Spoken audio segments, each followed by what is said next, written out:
Alright, in the last video I kind of made a mistake. Well, the software did. It stopped recording my audio at 21 minutes out of 27. So I'm just going to make version 2, which will be different in content order and what I'm saying, but same general gist here. So we'll go through this again from the beginning. This is me, Douglas Howey. I taught physics for nearly 20 years. 2012 was hit by a truck and I'm in a wheelchair and brain damage. And 2 years later, the university hired me back and I just worked part-time. But I specialized in physics labs. And so I, through the years, created a lot of curriculum that they still use, which is pretty cool. And I had to make lots of graphs, collect lots of data, make lots of graphs, and lots of pedagogy for how to understand measurements and then uncertainties and error propagation. So this is a video. It was one of the last ones I produced before I became disabled. And anyways, yeah, it's an interesting video. People around the world have watched it, and I've gotten a lot of actually invitations to speak at places. My favorite one was a group of CSI individuals, crime scene investigators, wanted me to come talk to a multi-state region about how to collect data and then how errors propagate. So anyways, I'm no stranger to data. Now, this newsletter on the Johns Hopkins website, it's supposed to be published by students, but it's got the Johns Hopkins name on it. So I'm assuming that unlike what they claim, I'll show you that in a little bit, Johns Hopkins endorses this. They got their name on it. Okay, so no matter what somebody says, if it's got their name on it, and by the way, this information belongs to the Johns Hopkins website. It's copyright by them. I have no desire to own this, and frankly, you'll see in a little bit, they don't even desire to own this. Here's this same article with a horrible treatment of a PhD in this short little write-up here. And what you're participating just in watching this video is this statement right here. Dr. Genevieve Briand's, it was a lecture she gave on November 11th, has been used to support dangerous inaccuracies that minimize the impact of the pandemic. Okay, to support dangerous inaccuracies. Now, what Dr. Briand discusses is simply data. It's raw data. There are not inaccuracies in discussing raw data. Okay? If you guys at Johns Hopkins, if you students don't understand the word accuracy and precise, when it comes to data, this is an arrow being shot at a target, and the center of the target is the correct answer, if you will. And this graph shows arrows that are not accurate and they're not precise. The next graph shows that they're all surrounding the mark on the target, the center mark. So it is accurate, but it's not precise because they're all spread out. Now, if it's precise, all the arrows are stuck together, but here they're not describing the mark anymore, so it's no longer accurate. And the last one shows both accuracy and precision. All right, so maybe the silly students at Johns Hopkins who support dangerous inaccuracies that minimize the impact of the pandemic. Myself, I do not know this Dr. Briand, but so many of us understand what death means. I've had people close to me die, And it's a very serious thing. But the data cannot be inaccurate if we're just talking about death counts. People live, they're born, they live, and they die. It's just part of the natural order of life. And it's a tragedy when those close to us die, but it's something we accept as a human race. So how can that data be inaccurate? It can't. It's impossible. It's a death count. Okay, now, estimates, the CDC does both estimates and counts. And yeah, the estimates can be inaccurate, and they have been, frankly. And then data being dangerous? Yeah, I know they're not talking about the data. They're saying it's been used to support dangerous inaccuracies.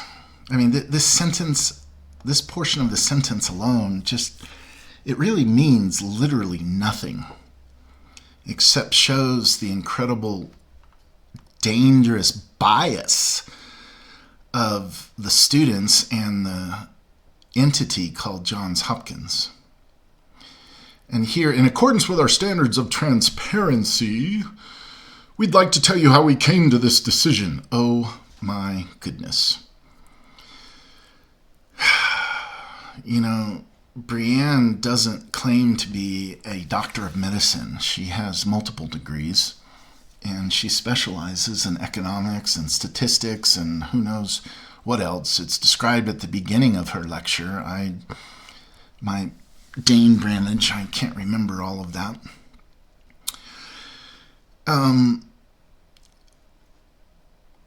Let's see here. Right here. This is very interesting. Brienne's study should not be used exclusively. Well, Johns Hopkins took care of that, because here is an article, not by Brienne, but by Yanni Gu. Sorry, Yanni, about mispronouncing your cool name. This is an article written about Brienne's lecture, Dr. Brienne's lecture. And it's got graphs, and I'll talk through this. Got to keep monitoring the audio to make sure it doesn't cut out like the last video. This is a decent representation of an 1 hour and 7 minute long lecture that included questions. So the Johns Hopkins newsletter, the Johns Hopkins newsletter, again owned by them. I take no credit here. It belongs to them. I wouldn't want to be a part of this university in my entire lifetime. So they say it should not be used exclusively, but here's the article that Yanni wrote, and it's not about Dr. Brienne's work. So they've actually not been truthful here. They should have said Brienne's study should never be used. So instead, they're pretending like they're a great academic institution of, hey, we respect the academic presentation of all people who have studied in their disciplines. And no, Dr. Brienne is not a medical doctor, but she does have a background and a training that allows her to look at data. If we count out how many people have been born, that's data. If we count the number of people that have died, that's data. Now, it's sad that we have to reduce death to just data, but that's the nature of what we're dealing with here. With the, I just call them now the 2020 Democrats, because it's not the Democrat Party that I know from so long ago. The 2020 Democrats are lying to us, and they've impacted even the students at Johns Hopkins University, who have effectively silenced Dr. Brienne simply because she is what's called a dissenter. Now, it's really not Dr. Brienne who is the dissenter. She simply downloaded data from the CDC. It was number of people who've died. That's data. Again, I apologize. It's a sensitive subject, death. But again, here we're looking at numbers. It's communism that tries to silence anybody who has a differing opinion. Now, Dr. Briand, in her lecture, welcomes discourse. She welcomes other people to study the same data, to look at different data, to continue the discussion. In science, we call that a hypothesis. And we continue a hypothesis by doing, well, in physics, we would do experiments. Okay? In statistics and economics, you study different systems and see if you get similar or different results. But you always have to work with the raw data. You can't deal with data that's been massaged. And we'll talk about that in a little bit. It's communism that tries to silence people because the one-party rule says that, you know what? It's the government that has the authority.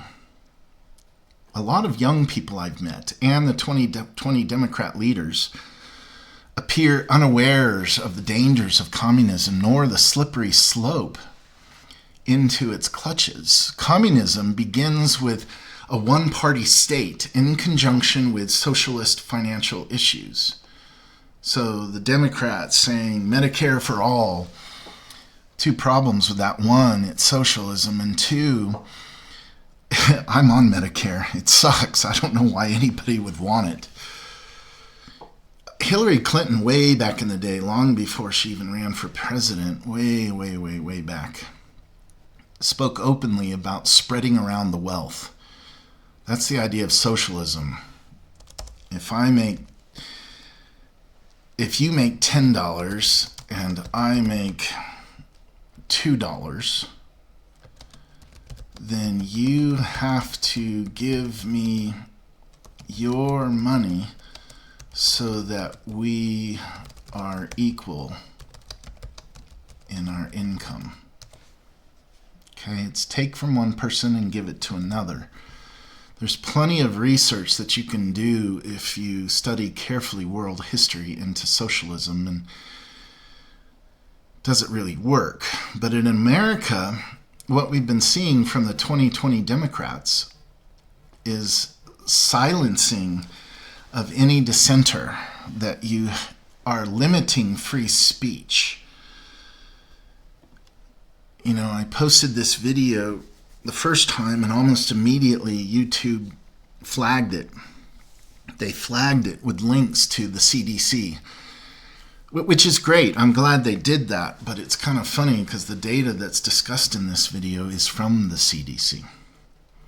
So hey, that's great. Go to the CDC, but we'll go to that page that they referred to and show that YouTube is sending people to a website that does not have data backing it.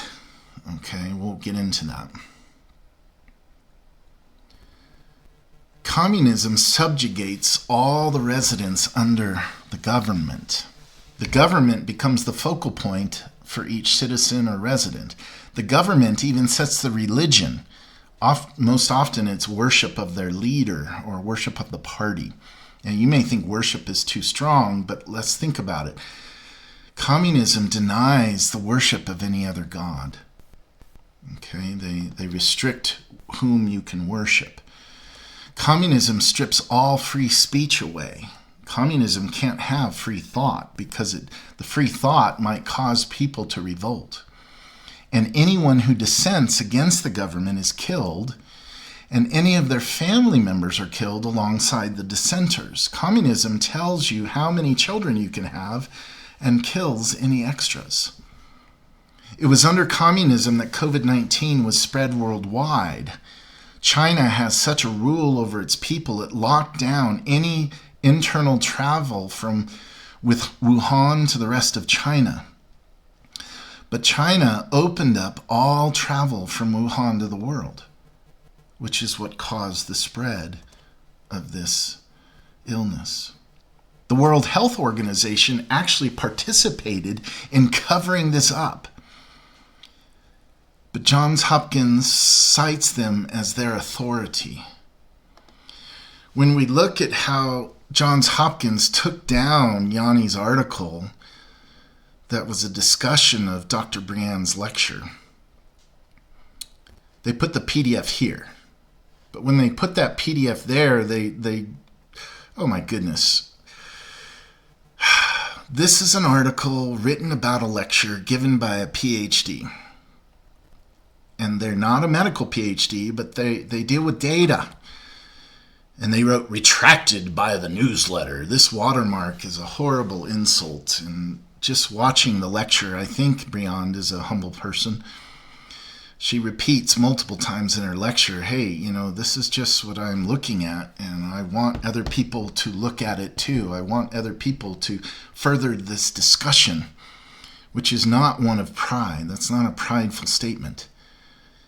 In the university, when I worked there, if a student cheated, we would put a watermark on their transcript. It said caught cheating or something like that. And that meant the student could not transfer to another school because we had that watermark.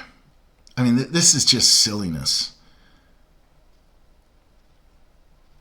It's like Dr. Briand gives a lecture. Oh, we retract her lecture.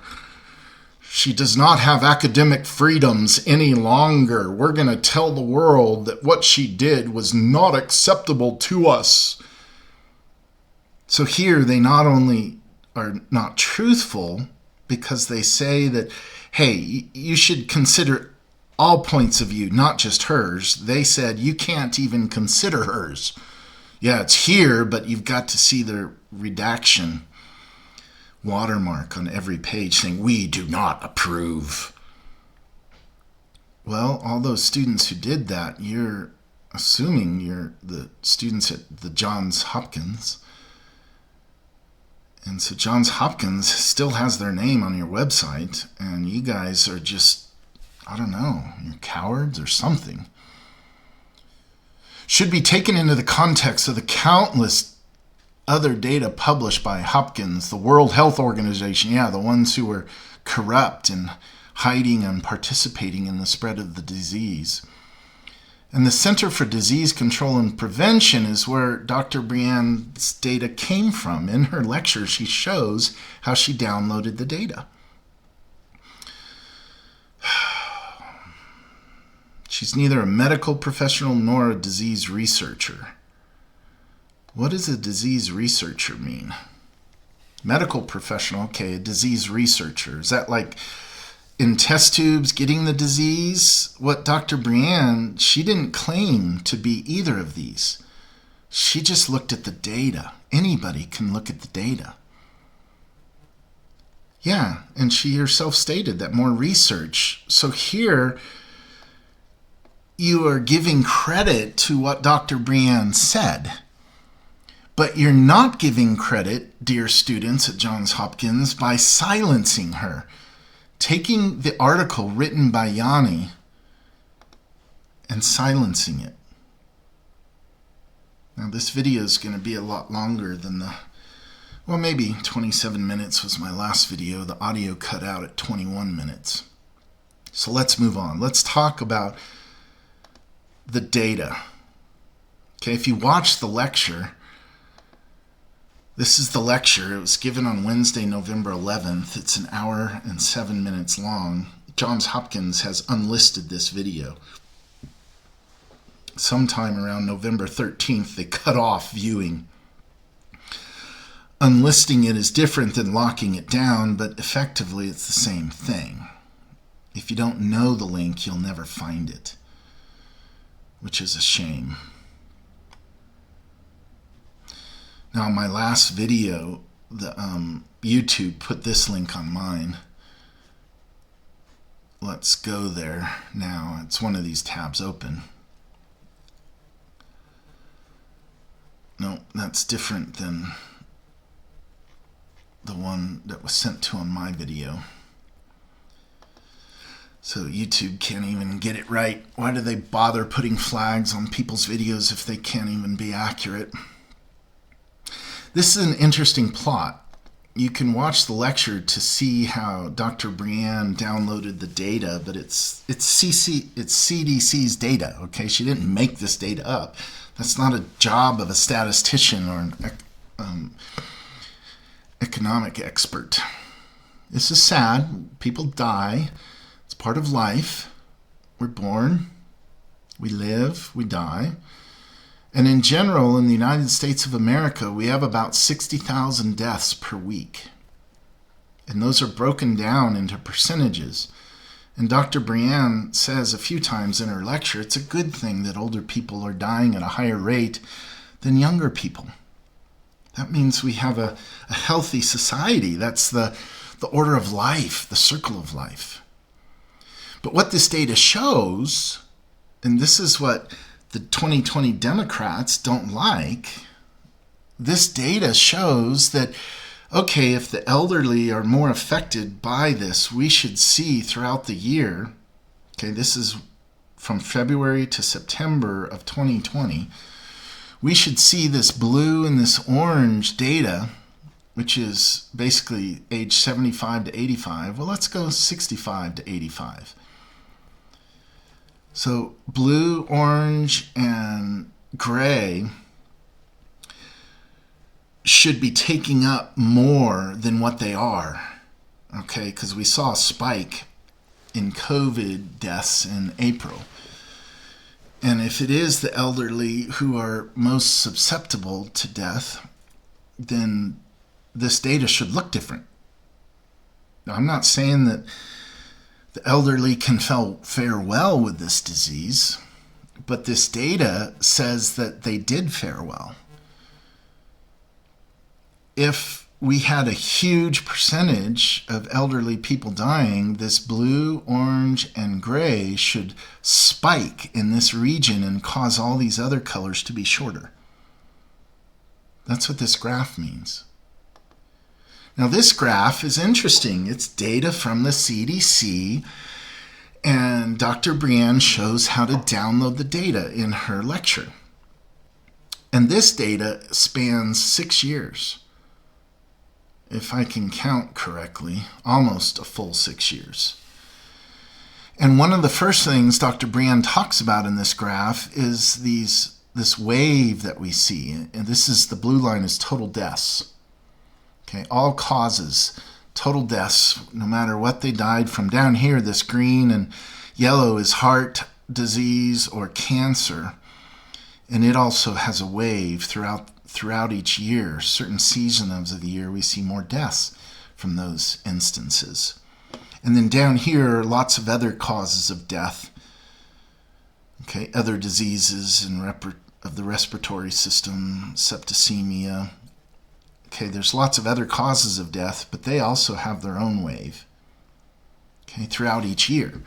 Now, something else Dr. Brienne notices is that there's a continual upward slope for all deaths in the U.S. That's interesting to me because it means each year more people are dying than the previous year.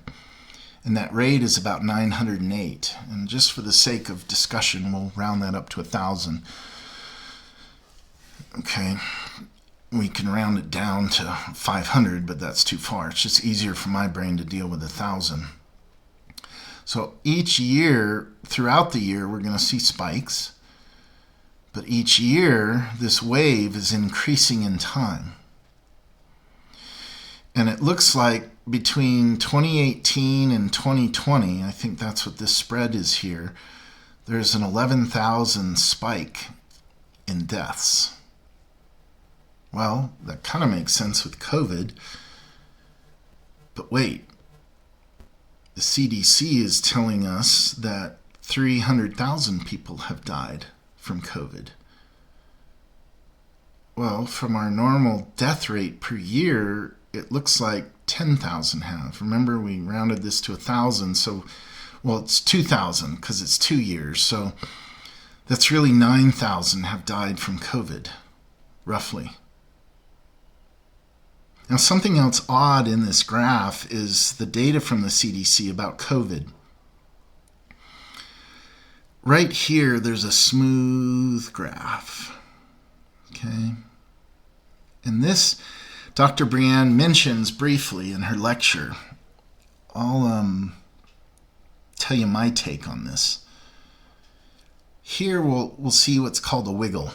Wiggling up and down, up and down, up and down. And then peaking, and then wiggle, wiggle, wiggle, wiggle. The wiggle is different than the wave. Okay, it's kind of how, it is how we transmit AM, oh boy, my goofy brain, radio and FM radio. There's a carrier wave, and then the wiggles in it are the actual music.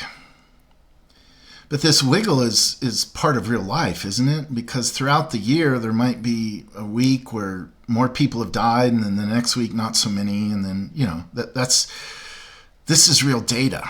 And it was real data. Dr. Brienne downloaded actual death rates. And then it's separated into all the different categories here. But this COVID data is a smooth curve. Now in physics, where we collect data from the real world, whenever we see a real smooth set of data, it's probably manufactured data. It's massage data. It's made up data. It's let's get this formula and plug in the values, and the result is this function. You could actually describe this with a sine series function, and you would get this exact shape. See how smooth it is? That's a problem, okay? People at the CDC are humans, and some are part of the 2020 Democrat Party, part of communism, because they're fudging data. This is fudge data here, folks. There is no way that the world works like this smooth curve. The world wiggles, okay, in all truth. So try to remember this. We have a net change here in 2 years of about 2,000 from the continual increase in deaths, which means we have about 9,000 people, God bless them, have died from COVID. I called this graph that Dr. Brienne made Miracle on 34th Street. Was it 30th or 34th Street? See, my brain. It's that fun show, Christmas show, and there's a Miracle on 34th Street in New York. This is truly a miracle, because what this data shows is that COVID has caused everybody to be healed from heart disease, cancers, chronic. And you say, oh, Douglas, you say, oh, Dr. Brienne, that's just cruel of you. The people died with those diseases. They just also had COVID. Okay, so which was the primary cause of death? And why is it that we see this many less deaths from all these different causes in a particular week? The difference between these two numbers is about 21. So in that week, it looks like maybe 21 died of COVID as the primary cause. The data isn't lying. The data is not inaccurate. The data is what the data is. And here it shows in this next week, 1,605 people did not die from all these diseases from which they would normally die. Again, death is sad. You know, this is the recap that Dr. Brienne came up with at the end of her lecture. This is an observation of the data. Interestingly, the death of children is less in 2020 than each of the last 5 flu seasons. That's just it's a statement, but it's a statement with a big question mark. See, this is science. This is what we've observed. Now it's up to somebody else to say, okay, why? And Dr. Brienne says that, hey, somebody else look into this. There's no change in the age group death totals in their ratios. This graph right here, oh, there's the number. 266,000 people have died from COVID. But the problem with that number is it's not accounting for all the other deaths that were actually from other diseases. If you talk to some doctors and nurses who are honest, you'll find out that they, all over the country, have been reporting that hospitals are fudging numbers. People are dying from heart disease. They've never been tested for COVID, and they're written down as a COVID test. You don't believe me? Well, you haven't been watching the right news, the factual news, where they interview these doctors and nurses from across the nation. If we truly had those huge deaths, it was going to mostly affect the elderly population, so these three colors should have stretched out further, squashing these other colors. But it didn't happen. We should see a spike here that is 300,000, but we don't. CDC is made up of humans. They make mistakes, and they're biased sometimes. And people are claiming that Dr. Briand's data is being used for nefarious purposes. I don't even know what that means. It's kind of like spoons make people fat. So nobody makes spoons anymore. In her recap, she talks about the 2018 deaths in heart are less. Wow, that's a miracle. We've solved heart attacks. We've solved heart problems. Heart is the leading cause of death in America. But not anymore. With the funny numbers from the Democrats working at the CDC who are massaging the data, but they can't get away from the total deaths. You see, they can't find the discrepancy. 9,000 extra people died this year, not 300,000. Now, this is the conclusion from Dr. Briand. And really what she's done on this sheet is just change the headings. Okay, let me do that again. Just changing the headings to make a statement. It's not alarming, the death numbers from COVID-19. We're still averaging about 60,000 deaths every week. That's what the raw data says. And then Dr. Briand just says, hey, the death numbers are misleading for COVID-19. I would say Dr. Briand was generous there. I would say that the death numbers from COVID-19 are an actual crime against humanity. I know that sounds strong, but think about what they're doing. They're making everybody scared. If you massage data and cause fear with it, who is being nefarious here? Dr. Briand is just looking at raw data and asking questions. I look at this COVID data and I notice two things. One, it's a smooth curve, which cannot occur in real life. And two, it's not big enough. The CDC website on certain places has that silly statement. Where was it? Here. Of this many deaths from COVID-19. Let's see, 051. 266051.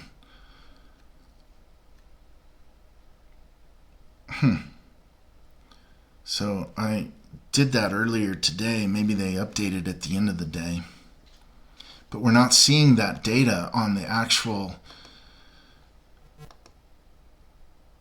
count of people who've died. I cannot tell you how sad this is. This was discovered months ago. The liberal news did not present this information. This is the death rate for different ages. And even this was suspect. These numbers should actually be smaller if we account for the actual number of data points. If we allow the 2020 Democrats to keep silencing free speech, and now places like Johns Hopkins are unashamedly denying the exchange of academic ideas, we are going to become a people that is enslaved to our government. In America, it's a government of the people and by the people and for the people. In communist regimes, it's the government that is in charge, and any dissenters are silenced with death. And Dr. Briand has not been killed, as far as I know. I mean, that'd be silly for Johns Hopkins to do that. But academically, what they've done to Dr. Briand's work, and really to the Yanni who wrote the article, is they've just put a watermark on it saying, hey, we retracted this. And we call it dangerous. Remember that's what they called it. Dangerous inaccuracies. Dangerous inaccuracies. Well, all I can say is we need the truth to get out. This is one of her other plots, Dr. Briand's, where she zoomed in, got rid of the total deaths just to look at the individual diseases. And right here it shows the drop in heart disease over 2 years. And this peak right here is less than that peak. So what's going on, folks? What is going on?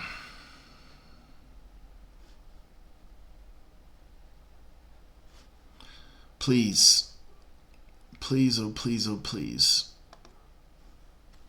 consider what is at stake. And I'm not being an alarmist. It's the Democrats who are alarming with 120 decibel alarm saying, watch out, COVID, it's the death of you. Yes, it's a dangerous disease because it spreads so easily, but it's not killing us like many have thought. The liberal news media, even Google and YouTube, are stating that the Democrats are correct. We've lost 300,000 people to COVID, but if that is true, then all these other diseases have seen a miraculous recovery. The number might be as low as 9,000. Might be. I don't know. I look at all Dr. Briand's data that it wasn't her data, it was from the CDC. She shows how to download the data. Watch her lecture. And that data shows that the Democrats in 2020 are wrong. It shows that humans working at the CDC are being biased. It shows that there's even doctors that are biased. Medical doctors are biased.